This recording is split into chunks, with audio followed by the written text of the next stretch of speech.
د پکتیکا سیمه ییز چارواکي وایي د نور کله په پرتله اوس د پکتیکا په ګڼو بازارونو کې د افغاني بانک نوټونو اړتیا پوره شوې او پیر او پلور تر 95% په وطني کرنسۍ کېږي.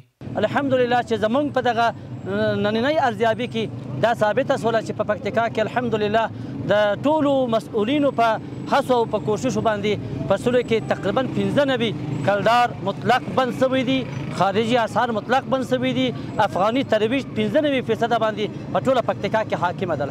موږ وړي روپۍ رسولې ده 1.5 تر 2 میلیون افغانۍ پر موږ رسولې دي او افغانستان بانک انشاءالله دا وعده ورسره کوي او دا عهد یې ده چې کومې پاکستاني دلته اثار دي چې ټول راټول کړي په یوه ورځ باندې انشاءالله افغانستان بانک دې ته ولاړ شي افغانۍ به پسې ورسوي. پکتیکاوال هم په یاده برخه کې د دولت ملاتړ څرګندوي خو وړاندیز لري چې مسؤلین د نرخونو کنټرول هم پوره په پام کې ونیسي.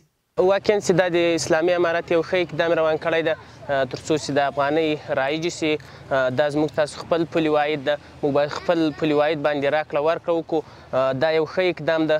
مخکې چې کوم شی مقصد کلدار و هغه اوس په افغانۍ به دغومره ورکوي، نو تر ټولو د اسلامي امارت څخه هم دا غوښتنه ده چې دغه نرخونه کنټرول وکړي. دا به ډېره ښه خبره وي. ولایتي اداره او د افغانیو د ترویج کمیټه دا لازمه ګڼي چې هیوادوال به راکړه ورکړه په خپله ملي کرنسۍ ترسره کوي او موږ به د نرخونو د کنټرول په برخه کې کوټلي ګامونه اخلو.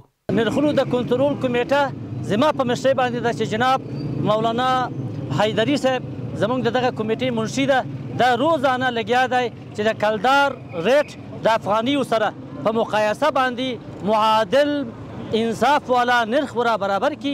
افغانانو چې کله کلدار بندوي د کلدار په مقابل کې افغاني په انصافي ډول باندې خلکو باندې خرید و فروش وکي او د خلکو نه افغاني واخلي. د ویلو دا چې روانه ونې د افغانیو د دودولو لپاره اړوند کمیټې د مرکز کرنې د بازار په 4 دروازو کې ګرځنده صرافۍ هم فعال کړې وي.